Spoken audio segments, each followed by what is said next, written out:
All right.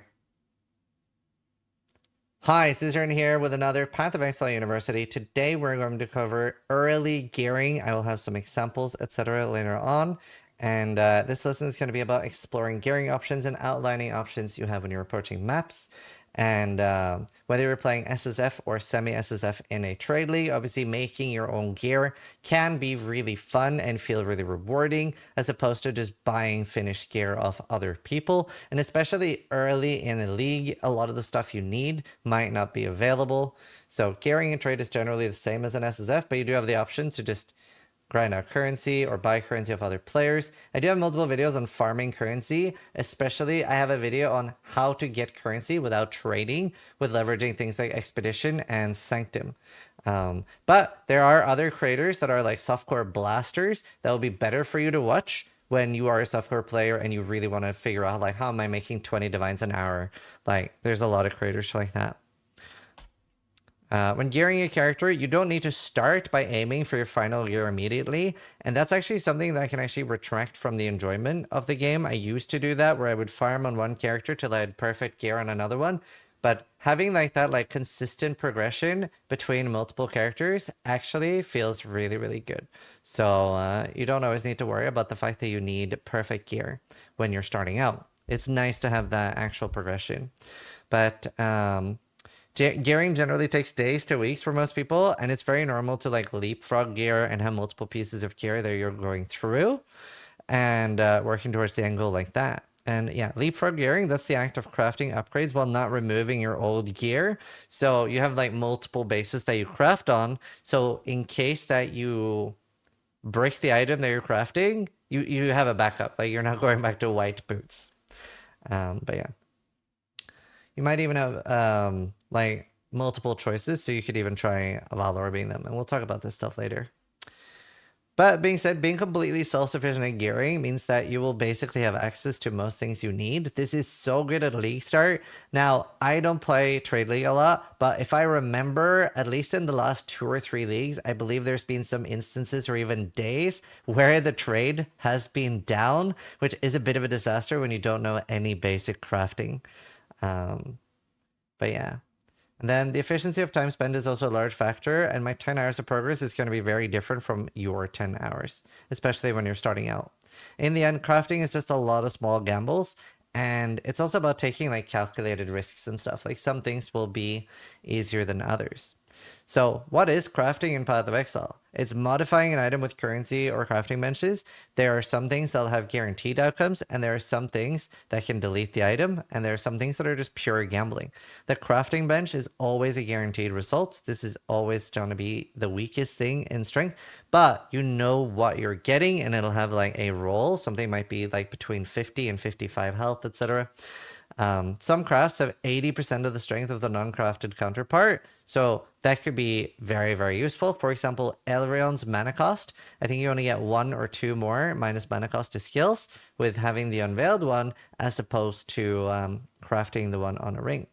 And yeah, learn to love your crafting bench crafts. You're going to be using one of these on pretty much every single slot. And one thing that a lot of people don't know about the crafting bench is that you can use it on a white item. It does not need to be a blue item with an open suffix. A blue item can have 1 prefix and 1 suffix, and a rare item can have 3 prefixes and 3 suffixes. And you don't need to have an open suffix on a white item. They're basically, you can craft either a prefix or a suffix. So this is how I resist cap as early as Act 2 in the game. Currencies always have a random outcome, but you can sometimes force what that random outcome is with metamods. Some might already know how you can force +1 socketed gems on a bow with cannot roll attack mods. We'll cover more of that later. We're not going to be covering currency super in-depth and basic things like what a Chaos Orb does. This is expecting that you already know what that is. And I do have previous Path of Exile universities that do cover like the super basics like Path of Exile 101. So you really want to pick up a lot of the things you need. For example, I will basically try to have like a well, there's sort of a diminishing returns on boots in a way, right? Like for example, if I while leveling find a boot that's like 25 movement speed, 64 life, 32 fire res, 16 cold res, and an open suffix for lightning res, I'm probably very unlikely to find a better boot while leveling, right? So I'll maybe care less about picking up boots. But if I have, let's say that my gloves, they have 3.6 life regen and enemies that attack you take 7 physical damage. I'm probably going to pick up every single glove I find, hoping to get a new pair of gloves. So keep that in mind a little bit with what you're doing. But yeah, like the bases as well, like you are going to pick up every ring, every belt, because selling those will give you alterations and stuff as well. But when you're choosing what base to craft on, like if you have a cold res ring and you know that you're going to struggle without a new cold res ring, try to make sure that that is what you're using an orb of alchemy on. And you generally get 20 to 40 items per slot dropping during your leveling journey that are rare. Depends a little bit if you stay in one zone and you keep farming. So prioritize what feels good for your build. Movement speed, obviously very huge. Life and resistances. You do want to be res capped pretty early, like Act 2, Act 3. But obviously on softcore, you do have the option of just corpse rushing things down. Gearing while leveling, it's not really instant, and a lot of the time you will just get unlucky. I would say every single time during the campaign, I feel like I will get one okay item for most slots. And for the slot or two that I'm unlucky on, that's what I end up trying to craft more on. So I'll use binding orbs, I'll use alchemies, and I'll save my essences for this. You really do want to engage with essences a lot. But all you want for the campaign is cap your resistances and get roughly 200 or 300 life per act. Is it 200 now? Maybe it's 300. But either way, like that's like a good definition of, I think it's 300 on hardcore, 200 on softcore is probably like a good guideline. Honestly, 300 is nice. Even on softcore, nobody likes dying. I thought it was 100. This explains your death count. Playing efficiently also means you spend less time, so you'll notice that each time you're going through the campaign, the difference can be very drastic there. Like picking up a large item like 200 weapons you don't need or body armors that you don't need will fill up your inventory very quickly, and you'll end up going back to town a lot more. So those are the things I usually don't pick up a lot. There might be people as well that are watching this and have noticed that when they have like prepared a lot of gear changes on a new character, like they're maybe leveling a new character they're really excited to try, and to make it faster, they've set out a lot of gear. Like at level 20, I'm going to switch to this gear. At level 40, I'm going to switch to this gear. At level 55, I'm going to switch to this gear. And they spend a lot of time in town doing swaps, switching gear around. That can actually make it even take longer than leveling your first character in the league. So honestly, very often on a new character, like the second or third of the league, I will switch to gear at level 20, and that's pretty much what I keep until the end of the campaign. And damage rolls on weapons have a big impact for attack builds. Like this is so important, and this is why I normally don't recommend like an attack-based build if you aren't familiar with crafting, because all of the power comes from your actual weapon here. Whereas for a casting build or a build that levels with your gem level, like there are some attack builds that does that, like explosive arrow, elemental hit, toxic rain. Other than that, yeah, like gems like spark, rolling magma, etc. They get such a big upgrade from plus gem levels or just upgrade like the gem leveling up. And you're never really trying to get 6 good modifiers on an item. If it's a slight upgrade with the correct sockets, just swap it out. Obviously in POE 2 we have no sockets, so that'll be interesting. Keep checking for crafting bench opportunities. We'll cover that more later, but you will be unlocking different crafting bench things. Upgrading your life flasks as well is very important. Early on, you do want to try to get a bleed removal and a freeze removal, and having an instant life flask so that the life recovers instantly when you click it is going to be the number one thing that stops you from dying repeatedly. So, if you don't find a sapphire ring and you need to do Merveil early, you'll see people will vendor a blue gem with an iron ring. And this is how it works. This works on influence gear later in the campaign too. And if you sell all 3 with an amulet, it'll turn it into onyx. So a blue and a green and a red gem will turn it into a white onyx, which can save you scours. And scours obviously very rare during the campaign. Vendor recipe here for weapons. If you want spell damage, you could do a blacksmith whetstone and a blue or a rare belt. Obviously, it's a rare belt. It'll be better. But yeah, that can be really good there. And we also have similar recipe with weapons where you use a rustic sash for physical damage. There's so many vendor recipes to check out though. Like browsing through it on the wiki is not a bad idea. Also, very important for new players. Always use POEWiki.net. This is officially hosted by GGG. They pay for all the hosting and it's actively updated by the community. The fandom wiki is just a cash grab that is super outdated. A lot, if not most of the articles are 3 to 6 years outdated. So do not use the fandom wiki at all.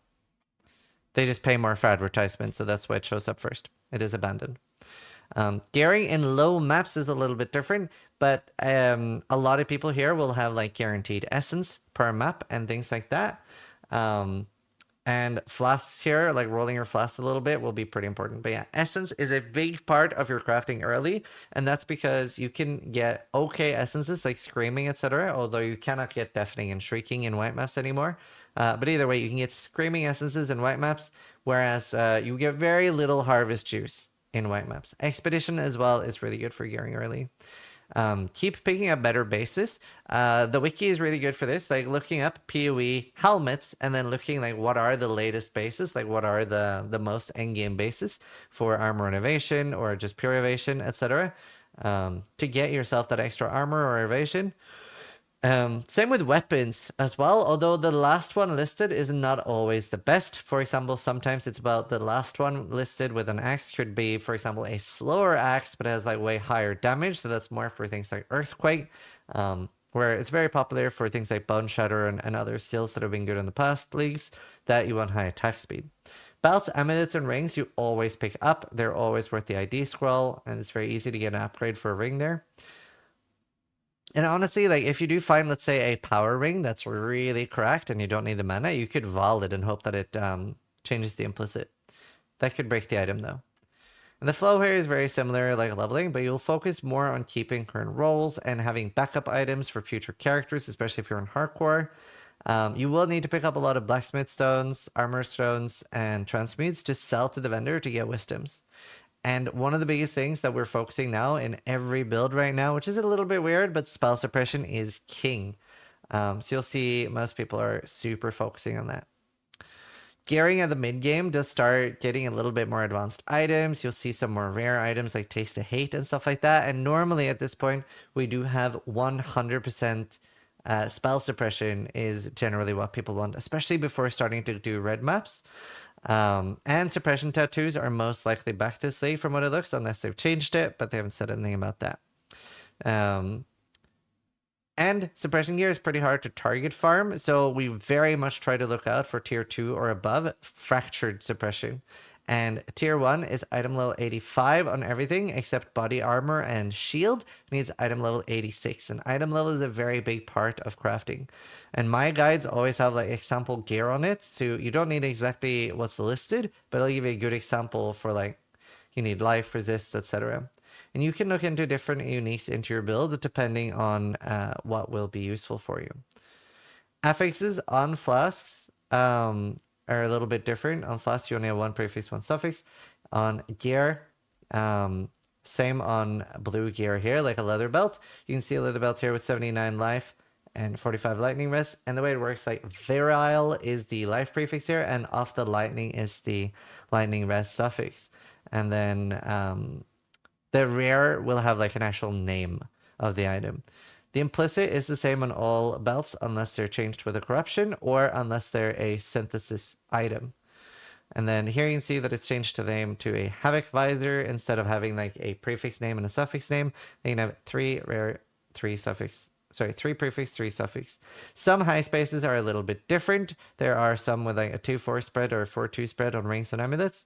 And if you hold Alt, you will get a advanced mod description. Now, this helmet has 6 lines, but it does actually have a open stat. You can see that the hypothermia and effect of cold elements are both, I actually can't remember if it's prefix or suffix in this instance, but this helmet has a open suffix. So this could craft resist on it, because these are a hybrid mod. So it shows up at 2 lines, but it doesn't actually take up 2 spots. So you could craft resist on this. As I mentioned, the crafting bench will show you a lot of stuff. And if there's an empty suffix, it can then have resist crafted on it. So you should always go check by holding Alt if you can craft something. if you can, you should always have something crafted on every slot. Makes a very, very big difference. And essence is so huge for crafting. What they do is that they guarantee one stat, and they allow you to get some modifiers that are unavailable on an item. A big example here is for people playing Explosive Arrow, Toxic Rain, and bow builds like that. There is a Divination card that gives you a 6-thing short bow, but it's only item level 50. And it's item level 64 to get +2 bow gems on a bow. However, Shrieking Essence of Dread will bypass this, giving you +2 bow gems, even though the bow can't naturally roll that. So essences are very cool for that. Fossils as well, you could be using this to block. A great example of why fossils are super strong is by using jagged, metallic, shuddering, and corroded. That combination of 4 fossils on a convoking wand will actually let you have a 1 in 18 chance to get a +2. So a +1 minion gems, +1 spell gems. And I think this would roughly cost 35,000 chaos to get on average, or maybe it was 300,000 chaos, but it is like very, very expensive normally, but very reasonable to get with fossils. So they are very important to look into. And at the end, after I've gone through here, we can do some examples of Path of Exile of different things. Actually, I can start with that now. So, and I'll talk a little bit about meta mods and why they're exciting. So if I go to Path of Exile, and this is a great tool to play around with for a new player, we're going to go to a bow here, and we're going to go to a short bow, because all we care about for Explosive Arrow is that it has high attack speed, and we want to color it easily. So now if I go to Essences, and I do Shrieking Essence of Dread, now all I'm looking for is attack speed. Like, this is an okay one, but we're going to keep going a little bit. This one is really good if the annulment hits. So let's try to hit with the annulment, and it did hit. It now has +2 bow gems, high lightning damage, doesn't really matter. Life on kill, doesn't matter, and it has attack speed. That's the one we want. We're going to click on suffixes here, go down to crafted mods. We're going to do cannot wall attack mods, and this is from the unique map Care Blade. And now when I use an Exalted Orb on this, I know that it's guaranteed to get +1 level of socketed gems, because this is the only non-attack mod prefix that is left. Everything else is an attack mod. So if we didn't have this, it would choose some random attack mod. So very easy, and now we have +3, and then we can craft another suffix. So that's a really good example for essences. We can show here how to use the calculator. I'm going to show you the convoking one example of here you wanted +1 minion, +1 spell. We're going to go to fossils. We want max resonator is 4 and compute best selection. And this is now going to run through every single calculation and see what is the best that we could possibly get. This is really good to like literally look through, because this was discovered quite late that this was actually an option, and there will be sometimes it'll be really good on a chest. Cluster duels are very strong for duels, especially even with just 3, because the Prime Resonator, the 4 one, can be quite expensive. But yeah, cluster duels, especially good for that. And amulets as well can be really, really interesting here. I'll use this moment to drink a little bit.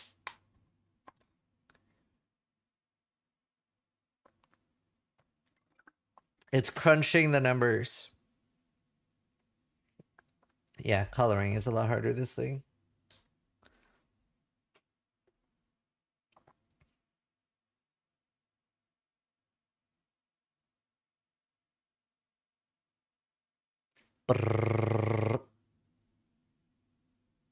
All right. So here you can see that it's a 1 in 12 with corroded, jagged, metallic, and shuddering. So very cool. Obviously, yeah, it's 213,000 chaos on average. So isn't that great? So obviously very, very beneficial there. Harvest is less used for gearing now, and you normally will start the item with essences and fossils. There are some exceptions, like some rings and stuff, like Reforged Chaos is really good on a lot of gear still. And it can be really good on cluster duels. There are some cluster duels where Reforged Attack or a few other things can be really good, but it is getting a little bit less used. So keep that in mind. It has a little bit less of an identity too. We do use Harvest a lot more for like the augments. And let's see. We could give an option for what harvest could be really cool at. Before, Veiled Chaos Orbs were really cool at this, but obviously Veiled Chaos Orbs have been reworked a little bit. So I'm going to create a new item now. I'm going to do a ring, and what we can see now is if I wanted a really cracked ring, let's say that I'm just going to hard code this on the ring. Let's say that I'm using Chaos Orbs or Essences or whatever, and I've gotten like really, let's say I'm doing Reforged Chaos. Let's say that this is the ring I've gotten. It's really nice. But sadly, I'm a life build, and this is what happened. A cool thing with Harvest here, for a little bit more advanced crafting, you can go down to crafted prefixes here, and the suffixes cannot be changed, and you can do Reforged Life. The Veiled Chaos Orb was really spicy for that, but I don't really want to talk too much about Veiled Chaos Orb because we don't know the drop rate, how expensive it's going to be, and it doesn't like have the same function. It's an Ashling Slam now. So if I do Reforged Life now, it has a relatively good chance that you're going to get okay life. There is a, I think 8% chance, or I can't remember the exact chance, but there's a relatively low, but it's still there, chance that it'll fill the item. But I've crafted quite a lot of rings like this. You're seeing like most of the outcomes now are relatively high, and obviously you do have the chance to hit tier 1 life. So keep that in mind as a cool thing with Reforge Harvest, and it will cost you 2 divines. This will be something I use a lot for my very endgame gear. Now, in 324, Ashlyn's Remove Augment Craft is now a Mastermind drop. We have no idea if it's a 100% chance or a 5% chance or anything in between. But the Remove Augment is still strong, and sadly, to be completely safe, you would want to, if you really want a perfect one, you could do this. You could do suffixes cannot be changed, then scour, then the suffixes cannot be changed again, and then use that for a veiled prefix. Now, while crafting like this, you would want to block something, because if I craft mana with the crafting bench, this can no longer unveil as mana. So now I unveil and it's almost guaranteed to hit life. And it'll always be that tier. So you have some really cool options there with the Veiled Orb, and it is a little bit different than before. So it is still strong. You can get specific gem levels on helmets and gloves, like +2 AoE, +2 pierce. Sorry, +2 projectile gems, but with pierce. LA avoidance on body armor. Like, it has a lot of cool options with that orb. Move speed and chill immunity on boots.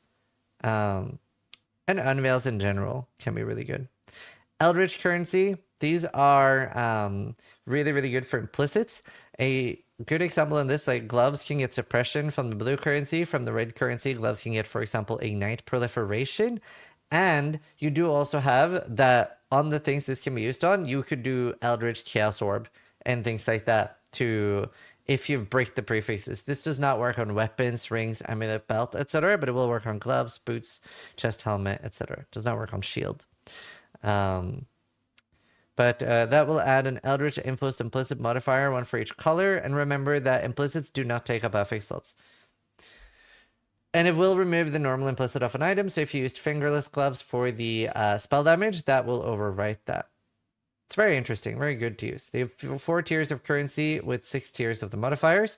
So to get the 2 highest, you can you have to use like the orb that I forgot the name of right now. Maybe somebody in chat can remind me. Is it Orb of Dominant? Or is Dominance the one that elevates? What's the... Orb of Conflict is the one you want. Thank you so much. You guys are great. Eldritch modifiers are, you know, just something that'll do a big change or small change to something that can swap out a gem. Like the Ignite Prolif I mentioned is huge. They're pretty much always worth it. The only other option is Influence. And it'll be really interesting this league with the new modifiers from the Graveyard Crafting. And in general, this means you can save a lot of passive points on gear. Getting up to 12% spell suppression on gloves is so nice. And it's just free stats. You should use these. For external resources, like I showed off, Path of Exile, absolutely a godsend.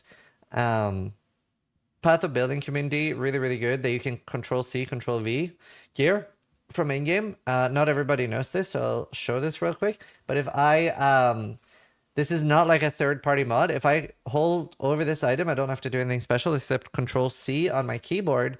Now this is on my copy paste, and this will something you can paste into Path of Building or Craft of Exile. So keep that in mind. And POEDB is the best like aggregate of database stuff. And you have the POE wiki, as I mentioned. Is there any specific beginner crafting questions that people would like me to cover before we move on to the flask session? Is it not Control Alt C most of the time? That is the advanced one that you need for Craft of Exile. You don't need that for Path of Building. But yes, you're correct.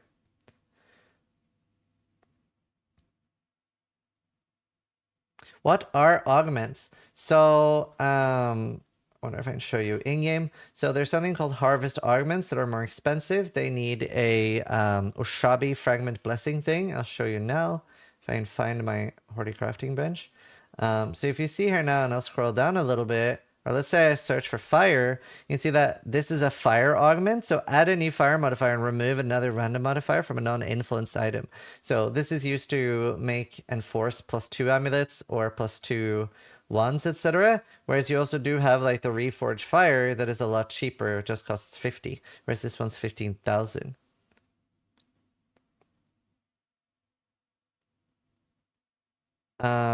When are tailoring orbs used?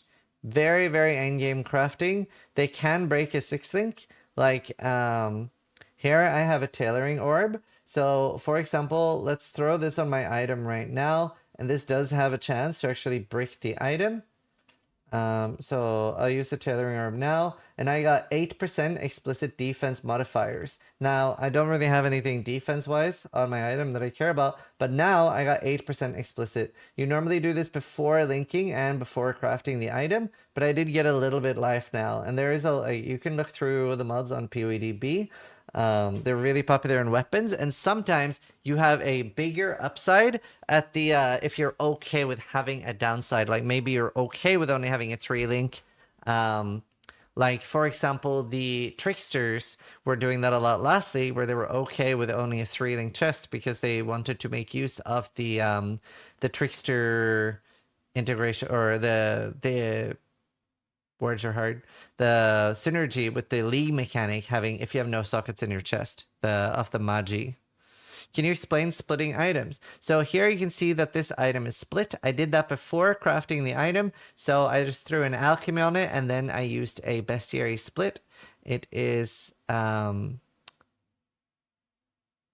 do I have one left? This one here, Fenimil Plagued Arachnid. So it'll split an item. You can also use a Fracturing Fossil, and that'll just give you a copy. There are no downsides whatsoever to split, except that you cannot split it again. People can mirror it, you can trade it to other people, you can craft on it. The split item is exactly the same as a normal item, except that it cannot be split again. Which mods would you consider alt spamming for? It's mostly +1 spell gems on wand or amulet that I alt spam for. Is there any way to target farm beasts? The skill tree normally has things here, like you will find more monsters from the cavern, so this would be more split beasts. The deep would be more imprint beasts. Obviously you want this one for just the rare ones. This would be, I mean, the wilds doesn't really have any good ones, I think, if I remember. How do you craft synthesis on an item? You go to your Horty crafting bench, and you synthesize an item. It is remarkably cheap. You just need the Sacred Crystallized Life Force and 5,000 Yellow Juice. However, you can also recraft this. I can't remember what the beast is called right now, but from the Einhar Special Memories, their endgame feature, you can get beasts that literally let you reroll the synthesis implicits. Vulture. That's it. It's a vulture. How do you know what map tiers each beast needs to spawn? Most of them spawn at tier 1, except for both Crikey Chimeral and Split Beast is tier 1. Fenimus is tier 8. No, it's tier 10. It's tier 10 for Fenimus, and tier 13 is everything, including the lion thing. How do you avoid using all your currency going for XYZ item? You don't. You kind of got to have like a, you know, this is the best I'm going to get for your currency in the back of your head. This went from early to endgame quick? Yeah, you're right. Do one more question. How do you craft curse on hit on jewelry? So for that, you do need influenced jewelry. So I will create a new item. We'll go for a ring. Let's say that we're going to do a topaz ring. It's a warlord. And then I want... Does warlord have fire? I can't remember right now without looking it up. But let's say if it has fire, then you would reforge... I should have done Hunter for Despair. Warlord does have Phlegm. Reforged Fire is pretty okay. I think Fossils might be even better. So you could also do Pristine and Scorched. And then it's just RNG. But this is usually how I craft them. You can also identify them from Delve. That's a good way to get them early.